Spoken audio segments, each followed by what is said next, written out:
So this podcast was recorded with a very, very special guest, Akash Vaghela, who's someone that I really look up to and someone that I've learned a lot from. Akash Vaghela is an author and he's an entrepreneur and an educator who spent the last 10 years transforming lives around the world. And in May 2017, founded RNT Fitness to serve his purpose. RNT Fitness, in my opinion, is the leading platform, educating platform, and also the coaching platform in the world when it comes to body transformations. And you guys can check out his website and check out some of the results that he has. I mean, this is someone who's really, really got some skin in the game, right? Who's been in this industry for a very, very long time. He's successfully built a business around body transformation, and he was one of the first guys to start this.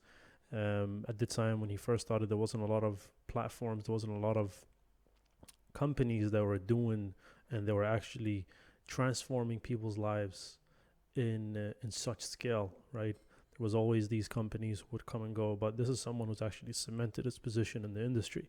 And he's an author of Transform Your Body, Transform Your Life. This is an amazing book, honestly. Changed my whole viewpoint about how you should approach a transformation, right? Before reading his book, I was doing so many things wrong, and after actually stumbling across the book and reading it, it's honestly changed my whole viewpoint about coaching. It's changed my whole viewpoint about transformation. So if you're interested, definitely check it out. He also hosts RNT Fitness Radio podcast, a great podcast as well. Talks with his teammates, talks with students and industry experts about body transformation, about progressing, striving for that extra 1% of growth. So I highly recommend him.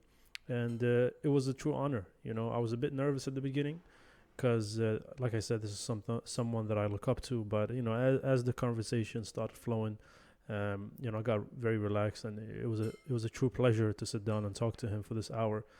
We spoke about many things. We started off about, clients, how to help clients achieve the transformation. We also spoke about what are the things that kind of the clients need to bear in mind when they are approaching this, right? When they're approaching a transformation, what are the things they have to keep in mind?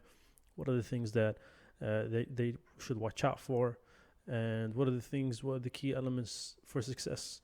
And then we diverted a little bit into the business side of things. I was very curious to understand how he was able to build this thing. And so we got into the business aspect of building an online business.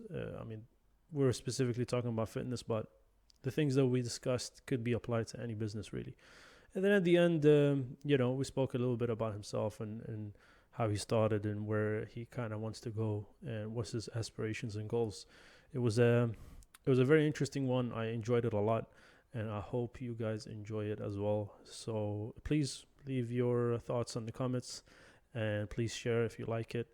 And enjoy. So, welcome back, Mosai Fitness Coaching. I'm here with a special guest, and this is an honor. Honestly, this is a pleasure to have a chat with you. This is someone that I've actually looked up to in the fitness industry, Akash Vaghela, the founder of RNT, which in my opinion are the leaders in coaching, in fitness coaching in the UK and also in Europe and around the world.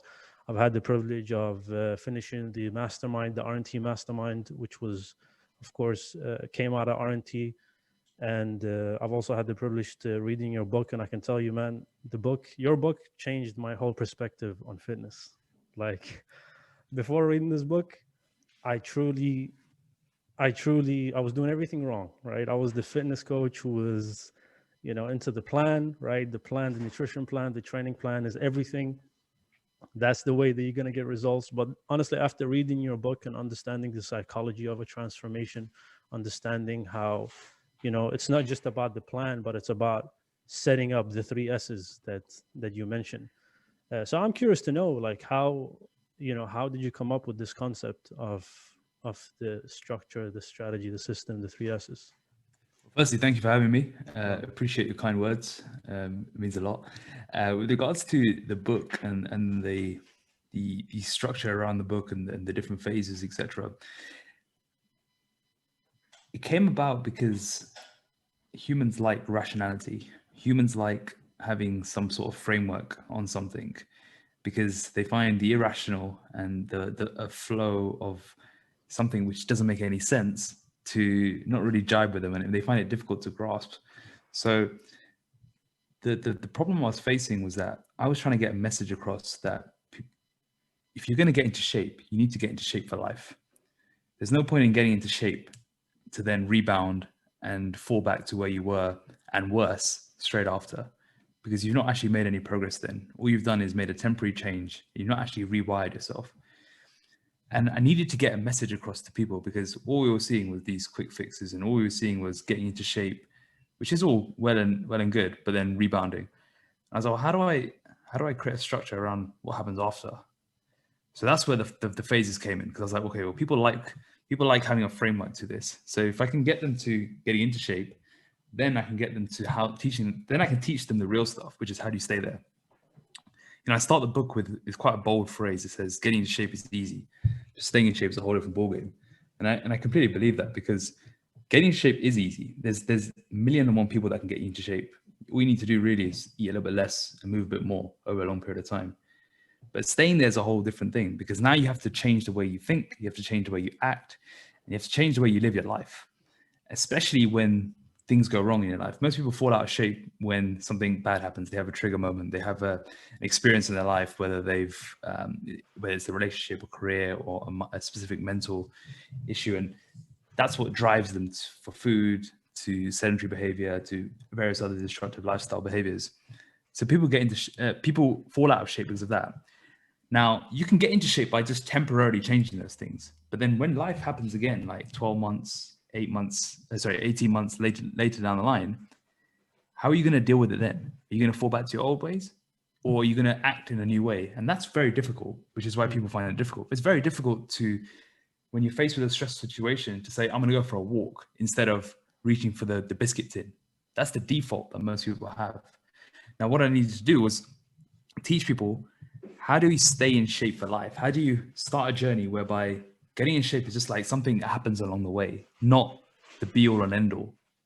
That's what, when I came into the fitness industry, that's what was taking off, and that was becoming very popularized. And in recent years, it's becoming even more popularized.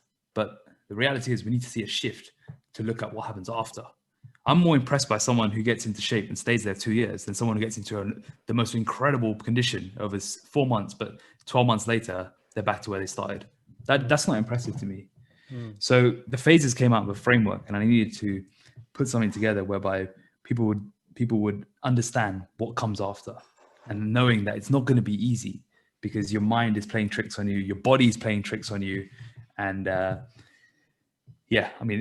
other thing is that I've also had my bad experiences with that, and I've had my own yo-yoing over the years. Especially, I talk about in the book in 2014, where I got as close. I don't know if you know, but I got as close to nearly opening a dessert lounge. Yeah, I've heard about this. It got that bad that I was frequenting so many waffle and pancake shops that I was going to open up a dessert lounge not too far from where you live, actually. So so my own experience with how the mind and body reacts after you get into shape and how hard it is to keep it was the impetus to create a structure for people, for the everyday person to live by. Interesting that you say that. Yeah, you're completely right. I mean, when we're dieting, I'm sure you've experienced this, right? You've done shows. When you're dieting, you think of all this food and you're like, I can't wait when I'm done dieting. I want to eat everything and I want to eat all these different things. But now when you're out of that stage, when you're out of that mindset, you're kind of just don't care about all these foods, right? You're just happy with eating just basic things, with eating normal things. But here's the thing. To truly stay in the shape for life, do you think that this is something that you said you need to wire, right? They need to rewire their mindset. But how does that come about? Is that just purely on taking action, or is that on, I know you mentioned introspection, right, and journaling, but truly, how can you rewire yourself so that transformation needs introspection plus action. You can't just journal all day long and expect to change, and yet you can't just act and expect to make a change because you don't know why you're doing it. You need to have both. And there's two other factors that I see are responsible for allowing someone to rewire, and it's an education whereby you learn about what you need to be doing long term, so you can make decisions alone, and you become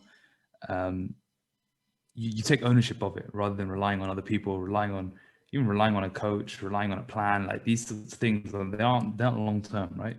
You need to be able to make decisions yourself. That's a big part of it. And the second thing is accountability to yourself. And this comes back to taking ownership in that you have to look at yourself in the mirror every day and face it. Because if you find yourself rebounding and you find yourself gaining a lot of weight and you're looking at yourself in the mirror, you got to ask yourself why. You got to hold yourself accountable. I think a lot of people, the biggest commonalities I see are those who hold themselves accountable and they don't become reliant on other people. If you're in this to just say, if you say to someone, just tell me what to do. Just tell me what the plan is. Like, tell me what I need to do, and I'll get on with it, and I'll report back in a week. That's all well and good for a couple of months, but what are you going to do in 2-3 years time? You're still going to be asking someone to tell you how to eat, or tell you how to. So you have to become educated in this process. And I see those who stay in shape and those who make that fundamental rewiring are those who are curious to learn about the different aspects that go into transformation.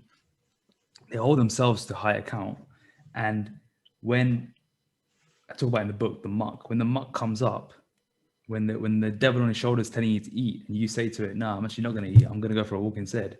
And you string together more of those things, you start rewiring your identity because you become someone who identifies with being in shape rather than someone who was in shape one day, but never managed to keep it on. Interesting. But what about someone who's a beginner, who's someone who just started in this journey, right? Who's always falling for his demons? How would someone like that, create this muck? Yeah, I mean, this is the thing, right? You don't. It's not just like one rosy journey all the way to the reward, right? It's you got to take it from, if you're a beginner, you got to take a long-term view on this approach and understand that, are you willing to actually fundamentally change? Before I used to talk about how someone could just start this and someone will tell you what to do and things will change. But now I'm very much the case of like, if you don't want to do this for yourself, you shouldn't have to rely on anyone else to do it. It has to become a priority for yourself. You have to care. You owe it to yourself to care. Because if you're in shape mentally and physically, everything in your life will be better. But you have to take a long-term approach to this. I talk about the 4 reasons of failure, right? And one of them is that as a beginner, if you start this path and all you're thinking about is the food, what you're going to eat after, or what you're going to do when your life goes back to normal, that in itself is the problem. We need to start making this a way of life. And when you start implementing a way of life, then things start to change internally, because you start thinking, well, actually, this is just the way this is me now, not this is something for the next 3 to 6 months, and then I'm going to go back to everything and enjoy it with my mates. So where do we come in the equation, right? If it was really truly down to the person, if it's down to the person to take ownership and take his lifestyle seriously, then where do we come in the equation? We as in a coach. As a coach, yeah. Coaches, there's a big misperception. I think there's a lot of coaches who think they're more important than they are. Does that make sense? And I know it might not be the answer you're expecting, but it's very easy as a coach to think you're more important than you are. And there's a lot of coaches who go around coaching, doing it because they want to validate themselves, whereby they see someone else's change and they think they're great. Okay. Right? They think they're great. What a coach is actually, if you think about it, a coach is someone who facilitates an action, someone who guides an action, a process. They're not dictators, and they're not. Someone making a change isn't on you. They've done it. They've done the work. It's on them. So, coach, I read a really good analogy of a coach the other day. It was like a description, and it was in a fiction book actually, of all places. And she described a coach as like a transparent glass on someone's soul. And this is obviously in a different context, in a spiritual context. But it's talking about someone holds a glass to the soul and it just lets the light come through. Okay. And all you're doing is letting the light come through to that person and showing them a way. That's what coaching is. Interesting. Coaching isn't dictating. Coaching isn't about the coach. Those are fake coaches. Those are fake gurus. Okay, Coaching is but about showing them a light and empowering other people to make action. If you think about what the definition in other contexts, the fitness industry has got this whole thing wrong. Fitness industry thinks coaches are like the be all and end all. They think coaches are the gods. Think about in different contexts of coaches. It's to empower people and to show people what their potential is and to facilitate that unlocking of the potential. That's what a coach does.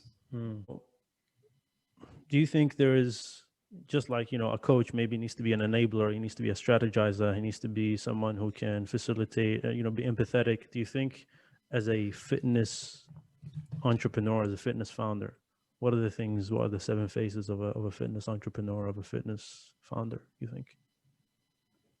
Well, I think firstly there's not a difference in the fact that it's a fitness company. I don't think there's a specific way that a fitness entrepreneur has to be. I think in the fitness industry itself, being an entrepreneur is glamorized beyond belief. I think the reason being, honestly, is there's no, if you think about the fitness industry, there's no infrastructure in the proper way, meaning there's no accountability, there's no ethical control, there's no quality of standard, there's no barrier to entry. My mom could become a fitness coach tomorrow, and no one would bat an eyelid. That's one big problem. But the other problem is there's no default for anyone who's actually not an entrepreneur, because most fitness founders, I'm saying that in quote unquote, would rather probably be an employee, and they're probably better off as an employee. But because the fitness industry doesn't have that infrastructure, the only default you have is to become self-employed. So the only thing you have to do is somehow you become self-employed and somehow make it work. And what happens when you need to somehow make it work is you just try anything. And that's where we've got so many snake oil salesmen, and we've got so many problems in the industry. It's because of that. It's because, and this stems actually from the commercial gyms. If you look back to the commercial gym structure, I don't know how familiar you are with it. Yeah, but if you look at the way people are incentivized, if you look at personal trainers, how they incentivize completely on how many sessions they delivered. It's all sales. And what's being forgotten in all of this is the client, and the person who's actually you're trying to impact. If you think about what we do as fitness professionals, we're trying to change people's lives for the better. And yet all we're focusing on is sales, profit, blah, blah, like it's business. But everything else, the actual impact of the business has been forgotten. And it's just a vicious cycle that started in the commercial gyms and now it's coming into the online space. And if you ask that, what traits do you need in the early days? I'd say resilience. I'd say willpower. And by that, I mean just the ability to want to power through. But thirdly, I'd say playing the long game. I have seen more people come and go in the industry than, they have lost count. And you've got to really want it. And I think what ends up happening is you see a glamorized perception of being in the industry, and then you do it for a bit, and then you lose motivation, or you have a little tough time, and you kind of quit. And I know so many people that have quit the industry for that exact reason. So you've got to ask yourself what intentions you have, and if they're credible intentions, then by all means, use that as your driving light, and just make sure that you have a genuine mission and purpose in what you do. And if you have that, then you'll be fine. Yeah, no, I agree with you. It's definitely a glamorized industry, and it's not easy, and it's tough, especially if you're trying to build it up, and especially if you want something that, like you said, impact the client in a way that you truly impact them in an honorable and an honest way. And it's not easy, and it's very, very tough. But how do you think we can align these incentives, just as an industry, right? I mean, the commercial gyms, unfortunately, that's kind of, lost hope.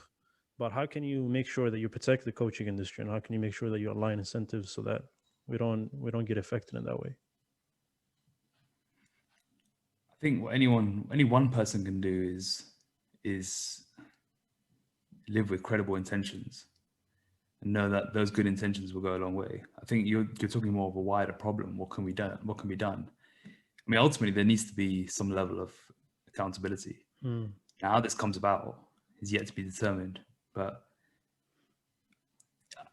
if it doesn't come about in the next few years, I think the industry will be in will continue as it is. But I'm also a big believer that the cream always rises, and because the online industry is so new, it's maturing at a very rapid rate, and in rapid maturation in any market or cycle. Once you go through that one sort of maturation cycle, what will end up happening is the cream will rise to the top, and the rest will kind of fall away. You can only keep up with a facade for so long, right?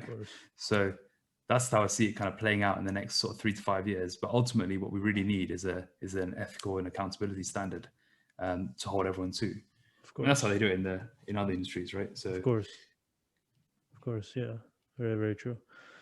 I mean, yeah, you're right. Look, and it's a tough business as well, right? It's a tough industry. It's not easy. It's like your day-to-day tasks are not easy, right? You're dealing with humans. You're dealing with people, and that's one of the hardest things you can ever do.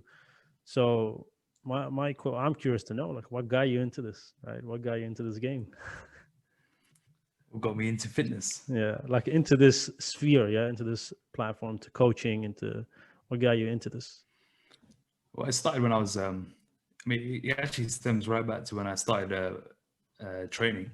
When I started training when I was 17, I was at school, and one of my best friends was going to the weights room, and he said to me, "Why don't you come along?" And I was scoffing at him, saying, "Nah, that's not for me." And then one lunchtime, he goes, "You sure you don't want to go? You know that girl you're trying to impress? Did she like this?" It always starts with that, right? And then so I went along with him, and honestly, I got hooked, and I got bit by the bug straight away. And at the time, I was gearing my career path to follow my father's footsteps into becoming a lawyer. And I did everything around that. So subject choices around there. I done work experience in Mumbai, in Germany, and all sorts of things, right? And then I decided to spend 2 weeks at the firm that my dad was working at. And I was like, there's no way I can be doing this. And then I was in a careers class with my mate who took me to the gym, and he saw me. We were meant to be writing our personal statements, and he saw me like reading some nutrition article, and he said, "Why don't you just do this for a career?" And this was like 10 years ago, and I was like, actually more than that. And he goes, I was like, well, there's nothing in this industry, like there's nothing really to do on it. So anyways, I did some research, and I found something called sport and exercise science, and I thought this looks right on my street.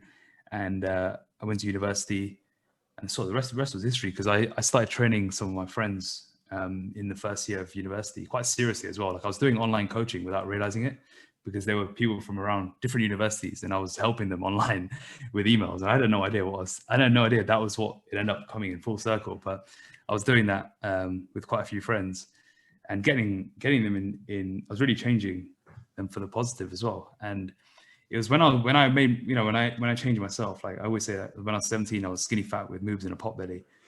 And when I changed that, I saw the focus, control, and confidence it gave me, and I really understood what it meant to have the physical be the vehicle for the greater good in your life. And I wanted to pass that on to other people. So when I left the university and took it even more seriously, I was a personal trainer in the city for close to 5 years.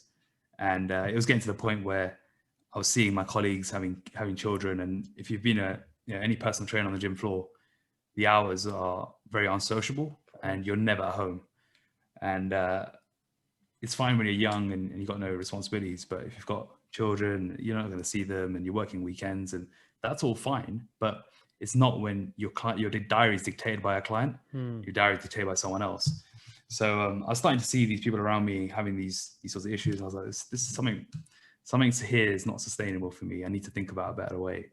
And having done online, like sort of helping friends and for quite a while up to that point, I thought that's the next step for me. And then RNT Fitness was founded May 2017, and yeah, not back since. Nice. What's your motivator? What's my motivator? That's changed a lot over the years. It's a good question. It's something I think about a lot. What's my motivator?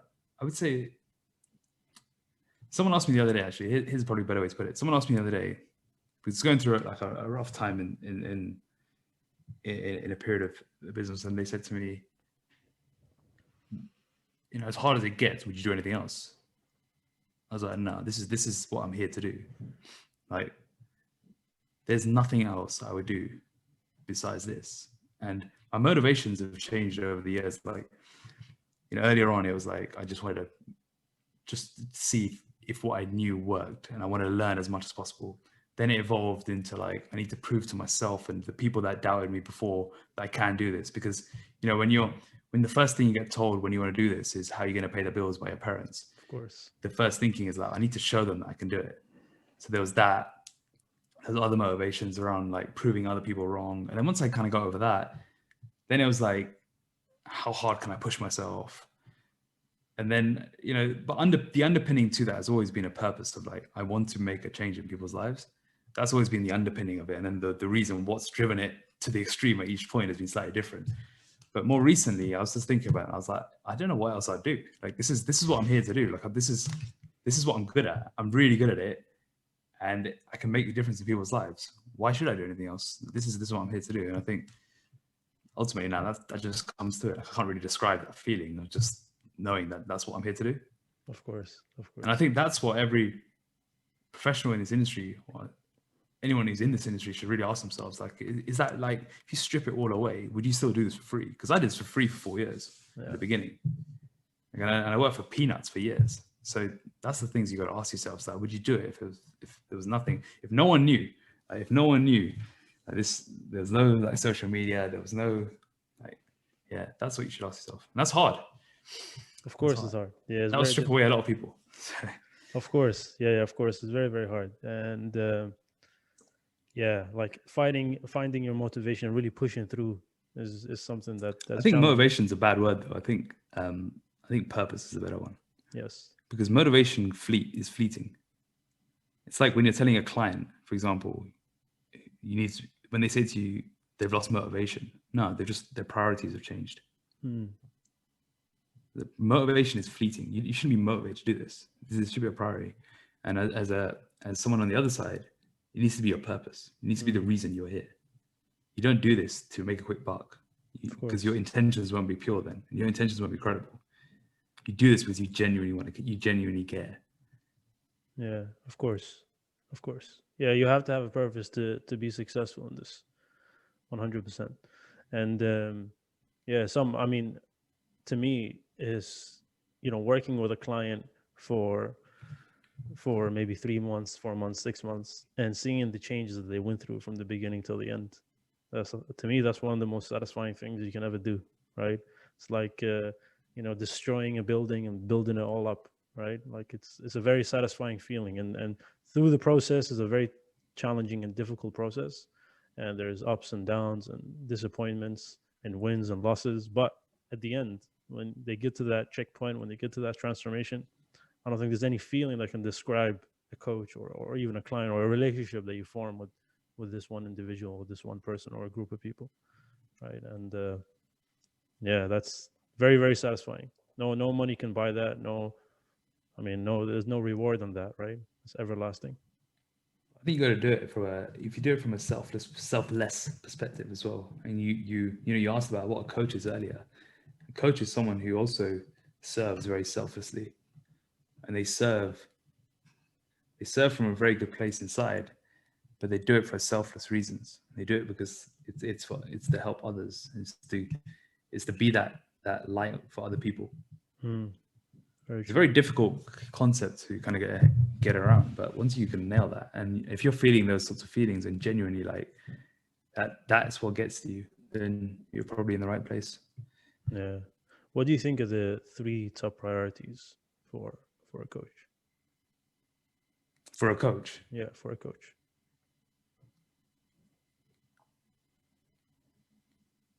Say educating,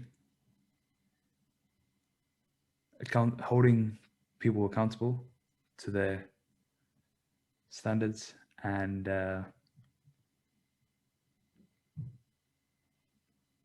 asking good questions. Interesting. Asking good questions for what? To find the truth? Unlock potential. Okay. To see a different way, to think differently, to call people out on their shit. Of course. A lot of times you're dealing with is just a lot of fluff trying to explain why you didn't do something. The reality is most of the time you just need to ask her a question and say, there's been countless times where I've received, this is, I'll take emails, but I'm talking even as a personal trainer, as a coach, in different roles I've had, where you're dealing with clients who've verbalize or write a lot of stuff, and you just need to literally ask one question back. That's it. That's it, exactly. And that's all they need to hear. But it takes a lot of skill to be able to have that confidence to just be like, they're saying all this stuff, and you could just say, well, what are you going to do about it? For example, because that's what they need to hear. And I think that's another thing. I would say, when I say accountability as well, I'm not saying a check-in or ticking boxes. I'm saying actually holding people to account. That's a very different thing. Of course. Because that's calling people out on their shit as well. Of course. Yeah. That's my favorite part of my job. Just calling people out.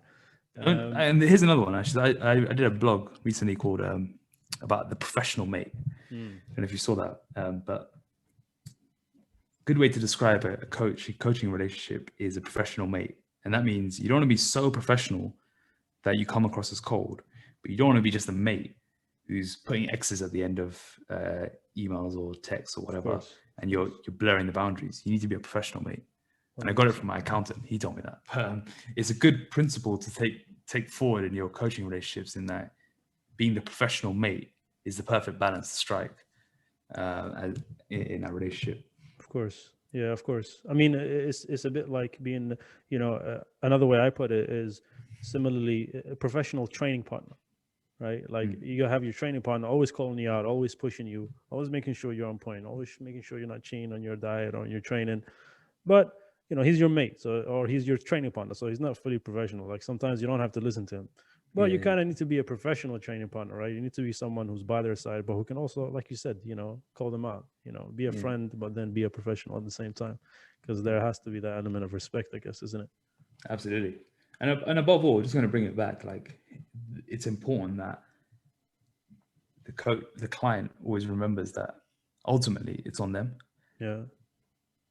Like we can do all we can do, but ultimately they've got to do it. You asked earlier, like, where do we come in? We come in last. Like this starts with the person who's trying to change.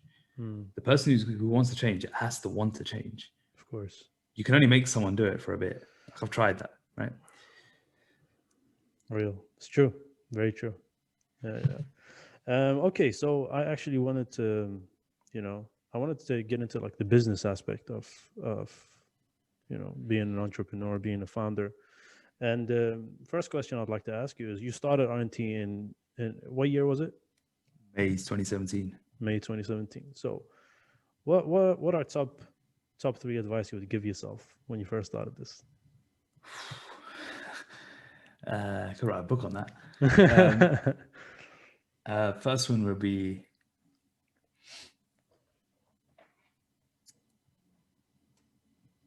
okay. I'm not going to give it any order. I'll just give three as I come to me. I think the first one would be around delegation. I think I took a long time to delegate. I took a very long time to delegate, and it cost me in the end. Like, I'm quite open about it. Like I collapsed in February 2019 out of pure exhaustion and burnout from trying to do every single thing in the business, working non-stop. I'm talking 6 a.m, putting the laptop down at 11 every day, and I just burnt out completely. And that was my wake-up call to start delegating. It took me literally collapsing twice in my bathroom, and I was so lucky that I didn't hit anything, because I could have easily cracked my skull. Oh wow! But collapsed twice, went to hospital, and that was the wake-up call to me. Like, I need to change, and I need to change the way I'm doing it. So I started delegating a lot more, and I brought in people to help me with that behind the scenes, because I was doing everything. So that, I would say, is probably the first thing I would say to myself is delegate more. Second would be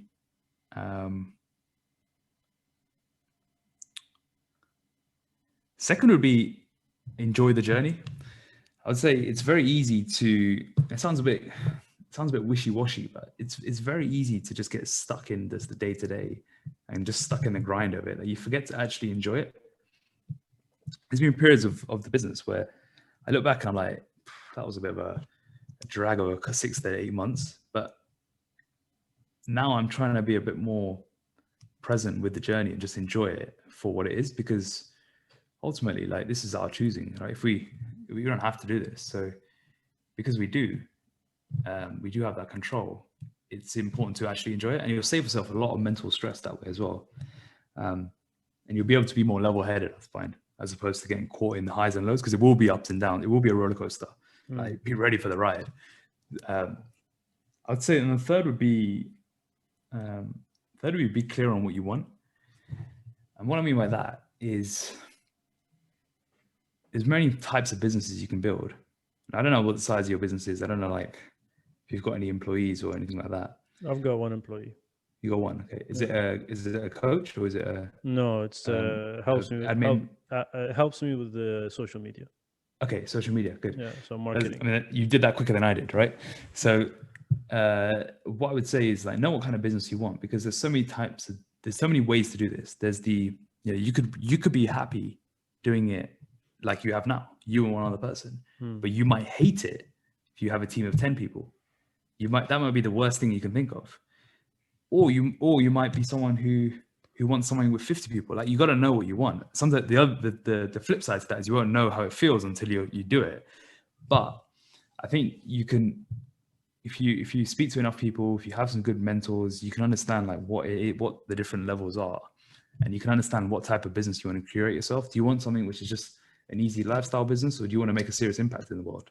And there's no right or wrong to that answer either. Like, some people, they might like the idea of the massive impact in the world, but they might not like the stress that comes with it, because every time you grow, the stress levels go like that as well. Of course. So it's understanding what you want. And I think I spent a lot of time at the beginning kind of flipping back and forth between that, and not really knowing, like, what I actually want and how I want to, what I actually enjoy. And I'd end up spinning, like, I twist my decisions accordingly. So understanding that would be a good one. And I just want to add a fourth one. I would say we deal with things head on. Don't let things linger in business, because the longer you let things linger in business, the worse it gets. So yeah, well, it's a hard decision to make, right? Whether you want to scale up to have 10 people, or you just want to stick with you and that one person, right? Like, I've been doing this for a year, and there's that part of me which wants to go crush everything and go take over and employ as many people as you can and get as many clients in as you can. And there's a part of me that's like, look, I'm enjoying what I'm doing now, and I like the clients, and I like the fact that I'm direct, interacting with my clients, and I have control. And it's like you said, you flip. One time you have these ambitions, and one time you're like, oh, I'm actually happy. Here's the thing, though. Like, don't think of it as, if I stay as you are, you're not ambitious, or you're not doing something big, because you're still creating a lot of impact. And it's just understanding, like, what you want in that process, and being okay with either choice. Like, there's no right or wrong here. And the problem is, it's always glorified to be the bigger one. But if you can really understand yourself, and this probably comes back to the root of that question. So that answer, where I said, like, know what you want, is really understanding yourself. What I found is I found growing the business to be the best self-development I've ever had. Like, you're going to put yourself through situations that you can't read about this in a book. You can't watch this. You can't listen to this on a podcast. You have to go through it yourself. You learn more about yourself doing this than anything else. And you start learning more and more about what you want. So if you're tuning into the fact you're really enjoying what you're doing now, like, I would say, just, like, milk that for as much as you want, because you won't get that back. Once you ruin the magic, it's hard to get that back again. Yeah, it's a bit like developing your physical body, right? Yeah. Right.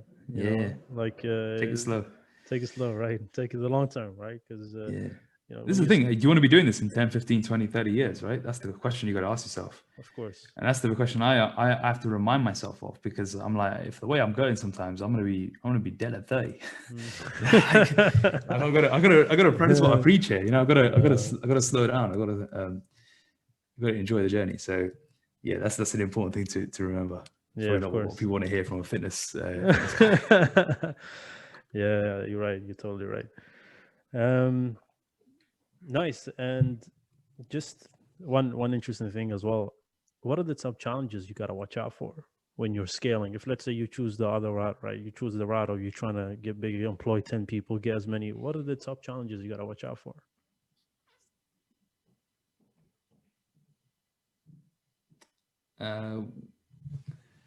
I would say there's definitely shifts in culture.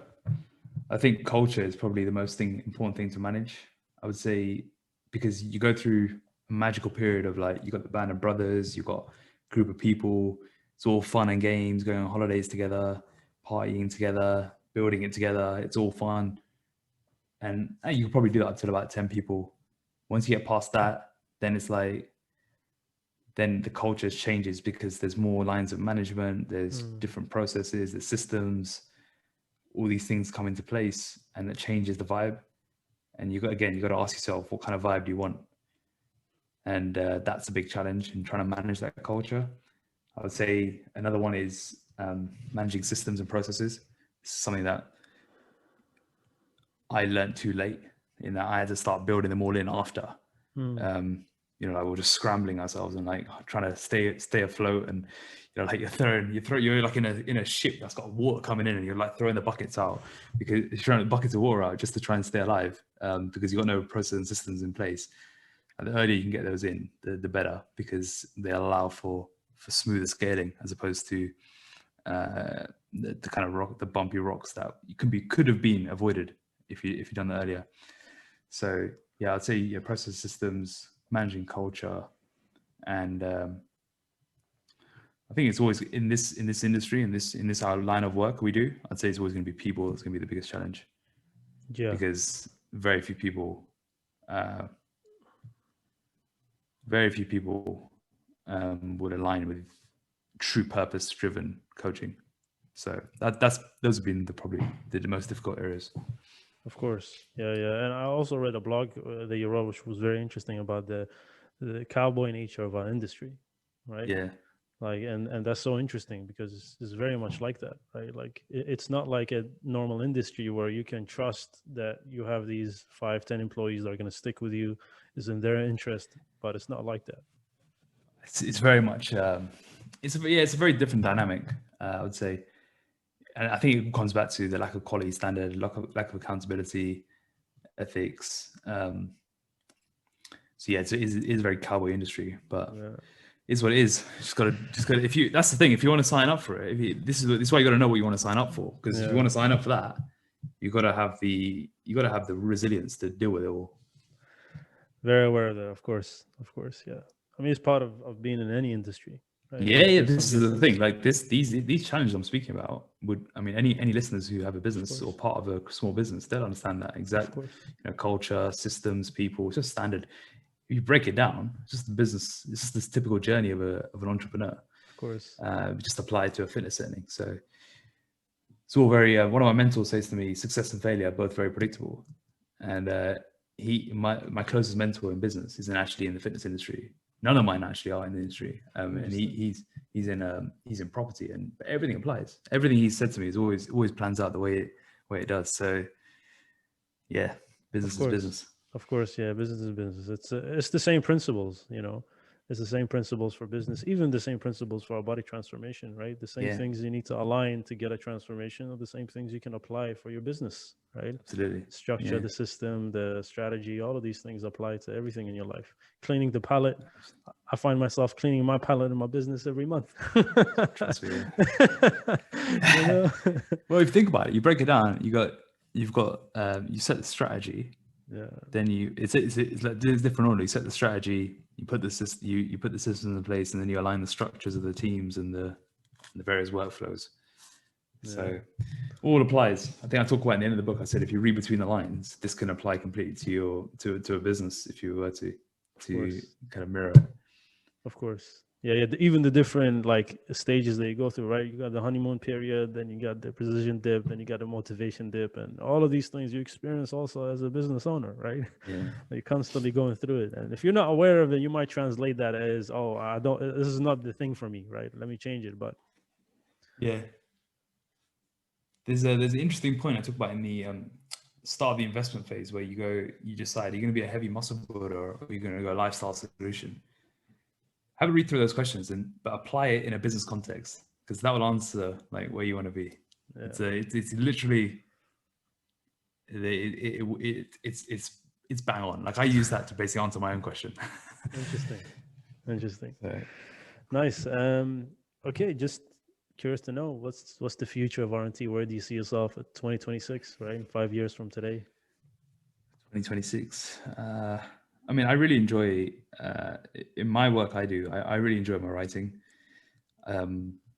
It's probably the place where I get the most flow. I mean, most of my flow when I'm creating and writing and really getting into that. So hopefully we're in a couple more books in that time. In terms of where we are as a company, I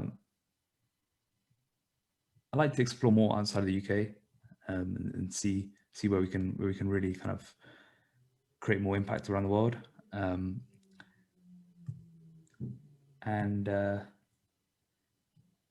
Yeah, without giving too much away, I think it's just more just continuing to be the leading light in this field.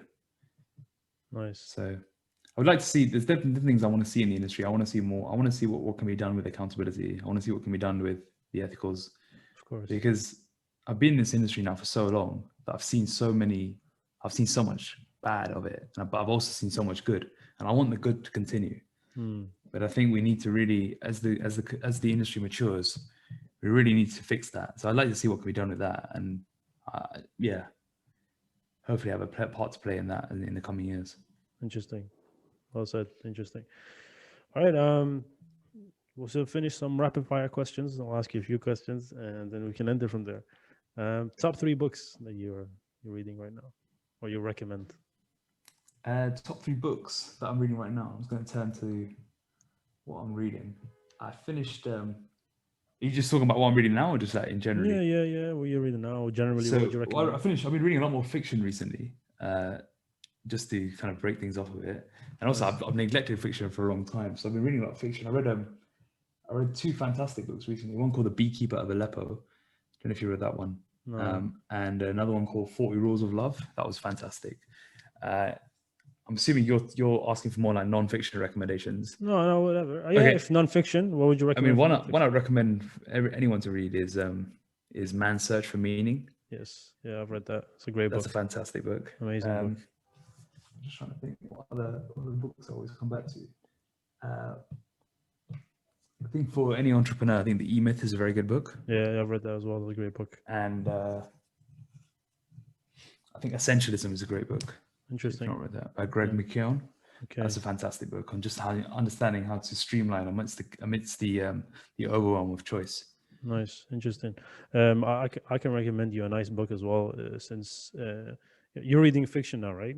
Yeah. So this is like a cross mix. This is called the Almanac of Naval, which is by this Naval Ravikant, he's a venture capitalist, but a very interesting person, right? He has a lot of timeless philosophies about business, about happiness, about relationships. And this book is written by this guy who took a collection of his quotes and a collection of like podcast interviews, and he kind of condensed it into this book. And the book talks about wealth, and it talks about happiness, and it talks about like relationship and meditation. So it's a very, very interesting book, and it's a very easy read as well. I recommend that book. Send me the title afterwards. Yeah. Cool. I'll do. Favorite quote or favorite saying? It was a Zig Ziglar one that I really like, and I never get it exactly, but it's along the lines of if you focus on helping other people get what they want, you'll get everything you want in life. It's something along those lines. Interesting. Well, how do you like to spend your time when you're not working? If you asked me this question a few weeks ago, I'd have said I had no idea. But funnily enough, last week, and the reason why I rearranged this interview with you is I took some last minute time off for the first time since I started this business. I took 10 days completely off, everything. Nice. I've actually still not been on social media since, but I took 10 days off everything. No emails, no Slack, no social media, no phone. I took my phone off for 7 days. And I went into it thinking, what am I going to do for the whole week? And like, I'm going to be twiddling my thumbs with anxiety. Like, I need to work.